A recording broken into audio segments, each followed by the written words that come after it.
In today's video, we're taking a deep dive into the Chronicled Wish banner in Genshin Impact 5.6. This banner features a mix of returning 5-star characters and weapons, and whether you're pulling for meta, personal favorites, or just filling gaps in your account, I'll help you decide which options are worth your Primogems.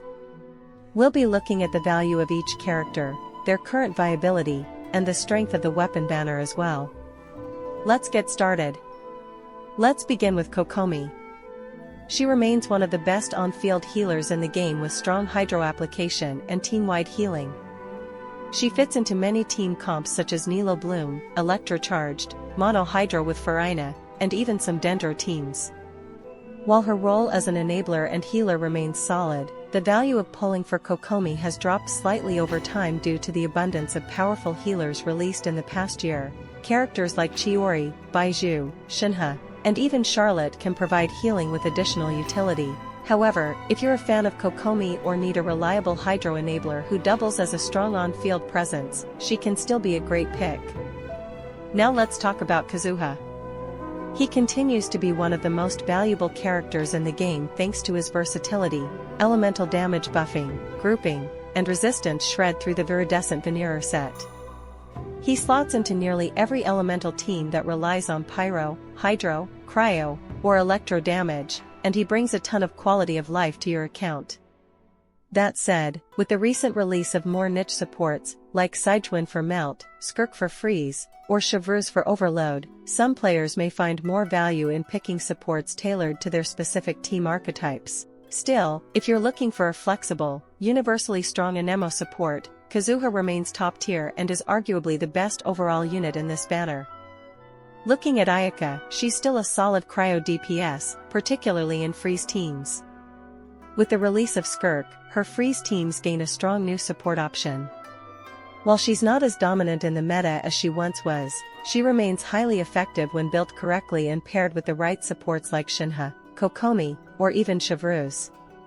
If you're looking to build a free-centric team or already have her weapon, she can still carry Abyss floors comfortably. Her best weapon, Mist Splitter Reforged, offers a high crit DMG stat and a stacking elemental DMG bonus, making it one of the strongest swords for Ayaka and other burst-reliant sword DPS units like Keqing.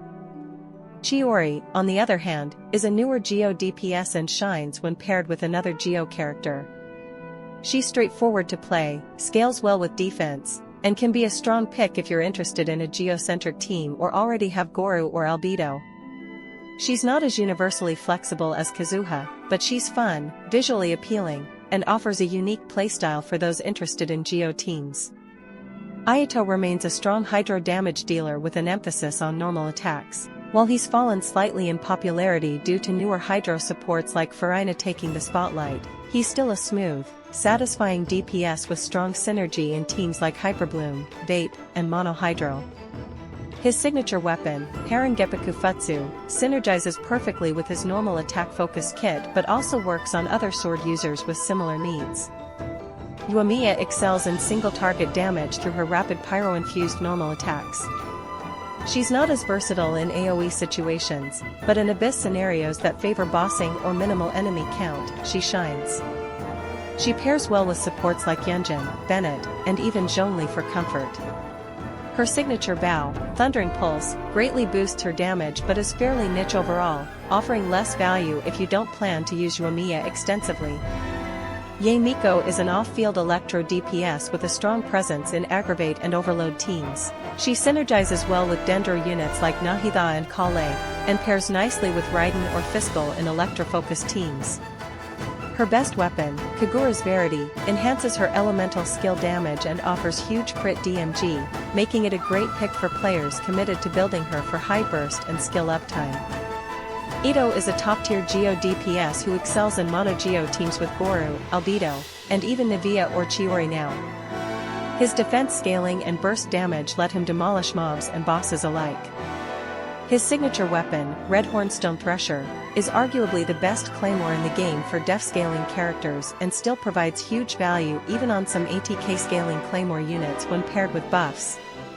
Now moving on to the weapon banner. The only real dud here is Everlasting Moonglow, which is Kokomi's signature weapon. Despite being her best in slot, it offers very little account-wide value and is easily replaceable with thrilling tales of dragon slayers or other 4-star catalysts. Unless you're a huge Kokomi fan and want her optimized, this weapon is safe to skip. Freedom Sworn is one of the best supportive swords in the game. It provides elemental mastery, team-wide buffs to normal, charged, and plunging attacks, and fits a variety of characters, most notably Kazuha. Even characters like Kuki or Alhaitham can use it depending on the build.